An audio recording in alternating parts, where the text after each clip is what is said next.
జగన్మోహన్ రెడ్డి అటు తల్లికి దూరమయ్యాడు, ఇటు చెల్లికి దూరమయ్యారు. అసలు ఏంటి?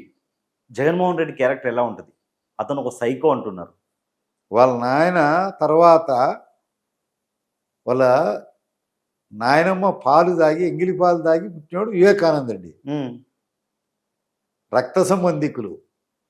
అటువంటి రక్త సంబంధికునే వృద్ధాప్యంలో నీళ్లు పోయకుండా ముసినొప్పున దొమ్మల మీద తన్నిచ్చి వృసనాలు ఇంతలావేటుగా చేసి పిడిగుద్దులు గుద్ది గొడ్డలితో నరికి చిత్రవద చేసి నీళ్లు పోయకుండా చంపినాడు. తల్లేంది చెల్లేంది. ఇప్పుడు బాబాయ్ని వాళ్ళు వివేకానంద రెడ్డి కూతురు షర్మిల విజయమ్మ ఎందుకో దగ్గరికి పోకుండా దూరం హైదరాబాద్లో ఉన్నారు కాబట్టి సరిపోయింది. వాళ్ళు కూడా భస్మీ పట్టణమై ఇయాలకు ఎముకలు కూడా ఇరిగి కుళ్ళిపోయి శవాలు అయిపోయింది.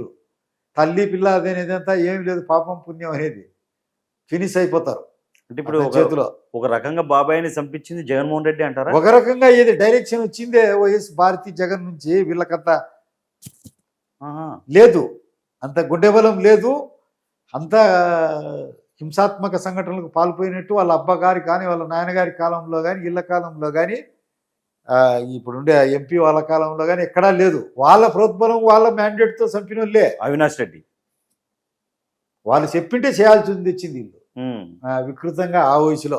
సార్ మీరు ఎందుకంటే 3 తరాలను చూశారు కాబట్టి రాజారెడ్డి, రాజశేఖర రెడ్డి, జగన్మోహన్ రెడ్డి వీళ్ళ ముగ్గురులో డేంజర్ ఎవరు అంటారు? అందరూ డేంజరే. అందరూ డేంజరే. అందరు నరంతకులు అంటారు. ఇప్పుడు త్రాచుపాము మంచిదా విషసర్పం మంచిదా అంటే ఏం చెప్తాం? 2 డేంజరే. డాగరు కుక్కలను 2 తెచ్చి యాది మంచిది అంటే 2 దాంట్లో నుంచి ఏం చెప్పగలం? చెప్పలేం. అలా 2 డేంజరే. సార్ ఏదైతే తెలుగుదేశం పార్టీ మహానాడు సభని కడపలో పెట్టారు, ఇది కావాలనే పెట్టారని చెప్పి వైసీపీ వాళ్ళు ఆరోపిస్తున్నారు. దీన్ని ఎలా చూడొచ్చు? రాంగ్ అది. మా జిల్లాకు ఎప్పుడూ అవకాశం రాలే. కడప జిల్లాకు పార్టీ పుట్టి 43 సంవత్సరాల వయసు అయింది, రాలే. ఆ క్రమంలో మా పార్టీ పెద్దలంతా కోరినారు, కడప జిల్లాకు వచ్చింది. దాని 3 రోజులు రంగరంగ వైభవంగా జరిగింది. అసంఖ్యాకంగా కార్యకర్తలు వచ్చినారు. మాకు పెద్దల బోధనలన్నీ అమిత శ్రద్ధతో విన్నారు, వాటినన్నీ మననం చేసుకున్నారు. మా పార్టీ నియమావళినంతా కంటతా నేర్చుకున్నారు ఆ ఉపన్యాసాల ద్వారా. 3వ రోజు 29వ రోజు కన్నీ విని ఏనుగు జనం ఇసుకేచ్చే నేల రాలదు, లక్షలాది జనం వచ్చినారు. వీళ్ళు ఏమనేవాళ్ళు? జగన్ వాళ్ళ నాయన చంద్రబాబు నాయుడు కర్రువు కౌల పిల్లలు ఒకేసారి పుట్టినాడని. ఆ 3 రోజులు ఒక్క సుక్క కూడా వర్షం లేదు.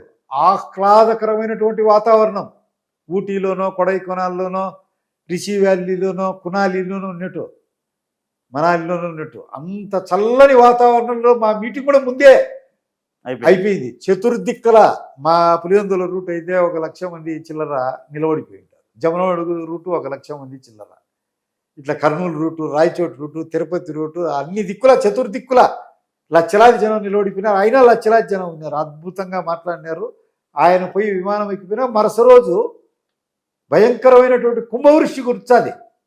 ఆ 3 రోజులు మాత్రం రాలే వర్షం, అస్సలు చుక్క లేదు. చల్లంగా ఇప్పుడు ఇట్లా ఉంది కదా, ఇక్కడ ఏసీ వేసుకుంటే ఎంత చల్లంగా ఆహ్లాదకరంగా ఉంటుందో ఆ విధంగా ఉన్నది. దానికి కడప ఎమ్మెల్యే మాధవి గారు, వాళ్ళ భర్త పొలిట్ బ్యూరో సభ్యుడు శ్రీనివాసరెడ్డి, కమలాపురం ఎమ్మెల్యే పుత్తా చైతన్యరెడ్డి అద్భుతంగా అహోరాత్రులు పనిచేసినారు, ఖర్చు పెట్టినారు. ప్రతి లీడరు కష్టపడినారు, ప్రతి కార్యకర్త అహోరాత్రులు కష్టపడినారు. జనాన్ని సమీకరించడం అయితేనేమి, ఆడ ఏర్పాట్లు అయితేనేమి, ఆ మీటింగ్కు పోవడం అయితేనేమి, ఆ భూమి సదును చేయడం అయితే అద్భుతంగా చేసినారు. అందరి కృషితో సభ సక్సెస్ అయిపోయింది. అది చరిత్రలో బంగారు కొండ మీద బంగారు అక్షరాలతో లిఖించే విధంగా ఒక నూతన అధ్యాయం లిఖించబడినది 43 సంవత్సరాల తెలుగుదేశం పార్టీ మహానాళ్ళ చరిత్రలోనే. మరి వైసీపీ వాళ్ళు మాత్రం కనీసం అక్కడికి వచ్చిన కార్యకర్తలకు భోజనాలు కూడా పెట్టాలని చెప్పి మాట్లాడుతున్నారు. అద్భుతమైన భోజనాలు పెట్టినారు. వాళ్లకు మాకు సరిపోదు. ఒక యుద్ధానికి పోతా ఉంటాం, ఒక పెళ్లి పెత్తనానికి పోతా ఉంటాం. శుభం కోరాలంటే మనకు శత్రువుని అడిగితే పెళ్లి పెత్తనం పోతాను నా కూతురుకు చూడరా అంటే నీ పెళ్లి చేసే పెళ్లి కొడుకు అప్పుడే చచ్చిపోతాడు అంటాడు. యుద్ధానికి పోయేవాడు పోతే యుద్ధంలో చచ్చిపోతావు నువ్వు అంటాడు. జట దీవిస్తాడు. సరిపోనట్టే మాట్లాడతాడు, అదేం లెక్కలే. ఉమ్. అతనిది దోమగుడ్డంతా కూడా లెక్కలేకి తీసుకోకూడదు. ఇప్పుడు ఏదైతే ఇప్పుడు కూటమి ప్రభుత్వం అధికారంలోకి వచ్చి సంవత్సరం పాటు పూర్తయింది. జగన్మోహన్ రెడ్డి మాత్రం దీన్ని ఒక ఎన్నుపోటు దినోత్సవం లాగా చేశారు, పిలుపునిచ్చారు. దీన్ని ఎలా చూడొచ్చు? ఎందుకు వాళ్ళ చిన్నాయన్ను చంపి చంద్రబాబు నాయుడే చంపించినాడు ఉమ్. అని వాళ్ళ చిన్నాయన్ను చంపిన దానికి వెన్నుపోటు తినమని పెట్టుకోను, ఉమ్. బాగుంటుంది. వాళ్ళ చిన్నాయన కూతుర్ని నీ మీదనే నీ మొగుడు ఎందుకు చంపకూడదు, నువ్వెందుకు చంపకూడదు అన్నందుకు మా చిన్నాయన కూతురుకు చెల్లెలకు వెన్నుపోటు పొడిచాను నేను అని చేసుకోను, బాగుంటుంది. తల్లికి చెల్లికి వాళ్ళను పార్టీ నుంచే ఇసిరి కొట్టి వాళ్ళ అమ్మను కూడా అధ్యక్ష అణచివేసి చేసిన దానికి వెన్నుపోటు దినం చేసుకోను, బాగుంటుంది. అక్రమ మద్యము నకిలీ మద్యము అమ్మి కోటాను 100,000 కోట్లు తాడేపల్లికి తరలించిందని క్యాష్ తీసుకొని ఆ మద్యం తాగి గుండెలు పగిలి చచ్చిపోయిన వాళ్ళు, ఊపిరితిత్తులు పగిలి చచ్చిపోయిన వాళ్ళు, పెరాలసిస్ వచ్చి చనిపోయిన వాళ్ళు, కళ్ళు పోయిన వాళ్ళు వేలాది మంది ఉన్నారు ఈ రాష్ట్రంలో. కానీ జగన్ వందలాది మంది చచ్చిపోయిన దానికి మీరు నాకు ఓటేసిన దానికి మీరు మన వెన్నుపోటు పొడిచినా అని మీకు వెన్నుపోటు పొడిచానని చేసుకోవచ్చు. కానీ జగన్మోహన్ రెడ్డి మాత్రం నేను మంచి మందు ఏదైతే మంచి మద్యాన్నే సరఫరా చేశాను నేను అని చెప్పి మాట్లాడుతుండు. మంచి మందు ఆయన దాగి చూడవను, ఉమ్. ఎన్ని రోజులు బతాడో ఒక్కరిని చెప్పమను. ప్రజల నీకు నమ్మి 151 సీట్లు ఇచ్చే నిన్ను నమ్మిన ప్రజలను అధిక ధరలు పెడితే మానుకుంటారని చెప్పి పిచ్చి పిచ్చి అన్నీ నోటికి వచ్చింటి అన్ని నోరు తిరగని పదాలన్నీ దాంట్లో తగిలిచ్చి వీళ్ళ స్పిరిట్ అంతా వేసి ప్రజలను చంపి వెన్నుపోటు పొడిచి మళ్ళా ఆ మాట మాట్లాడతావా? ఇప్పుడు ఇసుకే ఉంది ఈడ అన్నమయ్య ప్రాజెక్టు కింద అవును, కట్ట కింద ఆడ కూడా లోన్యారు, మొత్తం ఉసుక దందా గట్టిగా నడిచాయంట కదా సార్. లోన్యారు. వర్షం వచ్చే కొట్టుకొని పోయింది గేట్లు అంతా, 39 మంది చచ్చిపోయారు. ఉమ్. కొన్ని 100 పశువులు చచ్చిపోతాయి, కొన్ని 100 ఇల్లు కొట్టుకొని పోయాయి, ఆనవాళ్ళు లేకుండా మనుషులు కొట్టుకొని పోయారు. కొన్ని వేల ఎకరాల్లో పంట 4 రూపాయలు లేకుండా పోయింది. నీకు ఓటేసిన దానికి నువ్వు ఆ విధంగా చేస్తావు, అది నువ్వు ఎన్నుపోటు పడవడం. మానవ మాత్రుడు ఉమ్. భరించలేనంత యమధర్మరాజు యమపాశం తీసుకొని వచ్చినా తిరిగి చూడకుండా పారిపోయేంత రాజశేఖర రెడ్డి, రాజారెడ్డి, వివేకానంద రెడ్డి ఇదంతా దుష్టమే. ఉమ్. ప్రతి చోట గుంపులు తయారు చేసేది, ఒకదానికి రాజారెడ్డి నాయకత్వం వచ్చేది, ఒకసారి వివేకానంద రెడ్డి నాయకత్వం వచ్చేది, ఒకసారి రాజశేఖర రెడ్డి నాయకత్వం వచ్చేది, ఒకరి మీద ఒకరికి సాడీలు చెప్పేది. నువ్వు కానీ పో నీకు నేను పావలా పెట్టుకుంటారనడం భాగం, ఫ్యాక్షన్ జరిగితే రూపాయి అయితే మాది పావలా అనడం, ఉమ్. నువ్వు కానీ పో నువ్వు మొగని కాదనడం. ఎవడు కొట్టుకున్నా వీళ్ళ మధ్య లాభమే. గొర్రె పిల్లని కంటే గొర్రెల కాపరికి లాభం కదా, ఉమ్. గొర్రె కనే బుద్ధి.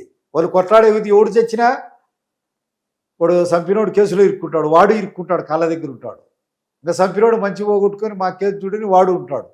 చివరిలో రాజీ చేసేది ఆ ఊరంతా కాంప్రమైజ్ చేసుకొని త్రిప్తోనే జరిగింది అదంతా. ఉమ్. తలెత్తినోనంతా తల పగలగొడుతూ వచ్చినారు. ఇప్పుడు ఏదైతే రాజారెడ్డి హత్య జరిగిన రోజు ఆ రోజు మీ తమ్ముని కూడా కోల్పోవడం జరిగింది, మీ తమ్ముని కూడా చంపేయడం జరిగింది అన్నారు, నిజమేనా సార్ అది? 100కి 100 రూపాయలు నిజమే. మా తమ్ముడు పేర్ల ఇప్పుడు రాజారెడ్డి అనుచరులేనా? రాయవా ఈసీ గంగిరెడ్డి, వైఎస్ భాస్కర్ రెడ్డి, దాంట్లో మా తమ్ముని కేసులో వాళ్ళిద్దరు ముద్దాయిలు కదా, ఉమ్. ముద్దాయిలు. ఆ రోజు వచ్చారు, అటెంప్ట్ చేశారు. ఆ 2 కేసులు కూడా, రాయారెడ్డి కేసు, మా తమ్ముడు చనిపేట పెట్టిన కేసు, 2 సెషన్స్లో అక్విటెడ్.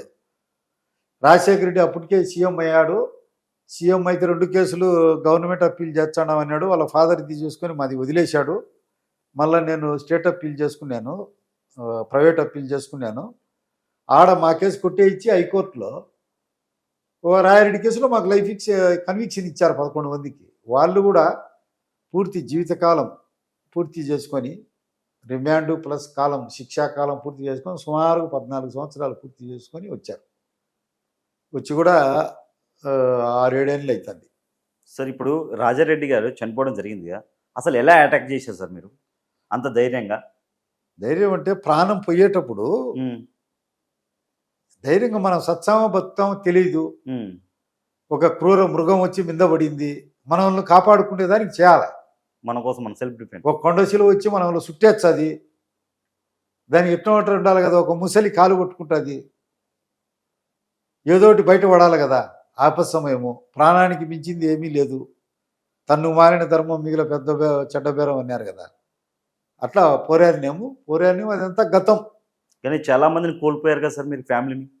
మా తమ్ముడు మర్డర్ అయినాడు, మా ఇల్లు కూల్చినారు, మా మైనింగ్ ఏజెన్సీలన్నీ కాల్ క్యాన్సిల్ చేశారు. చేయించినారు, మా గన్మెన్లను క్యాన్సిల్ చేయించినారు, లైఫ్ ఇచ్చినారు. రాజశేఖర రెడ్డి చచ్చిపోయే వరకు 6 సంవత్సరాలు మాకు పెరోలు కూడా లేదు. సరే 2004లో రాజశేఖర రెడ్డి గారు ముఖ్యమంత్రి అయ్యారు. మరి అప్పుడు రాజశేఖర రెడ్డి ముఖ్యమంత్రి అయినప్పుడు మీరు ఎప్పుడైనా భయపడ్డారా మిమ్మల్ని చంపేస్తారు లేదంటే చంపిస్తారని? ఇప్పుడు ఇంకా పూర్తి ఊపిరే తీసినాడు. ఆ, మేము జీవోత్సవాలుగా తిరుగుతున్నాం. ఓకే. అప్పటికే లైఫ్ చెప్పించినాడు. అవును. ఆయన చచ్చిపోయే వరకు 6 నెలలు పెరోల్ లేదు. మా ఏజెన్సీలన్నీ తీసేయించాడు. గడ్డం లేదు కదా. నన్ను ఆయుధంగా మలుచుకున్నాడు. మా నాయన్ని చంపిన వాళ్ళను కూడా నేను వాళ్ళ జోలికి పోలేదని. ఉమ్, అది ఎందుకు ఉపయోగించుకున్నాడు? పరిటాల రవిని చంపేటందుకు, ఎక్కడెక్కడ మిగిలిపోయినారో వాళ్ళందరినీ ఊచకోత కోసేటందుకు, ఇరికించేటందుకు. ఏమంటే చూడ, మా నాయన చంపిన వాళ్ళనే నేను పోలేను, ఇంకా నా జోలికి వచ్చినా కానీ వచ్చేది ఏమి లేదు, చేయాల్సిందంతా చేసినాడు. పతనం చేసేసినాడు మమ్మల్ని, ఆర్థికంగా అన్ని విధాల, రాజకీయంగా అక్కడ అన్ని చోట్ల చెప్పుకొని ఇంకెక్కడ అంతకంటే ఏముండదు చేసేది.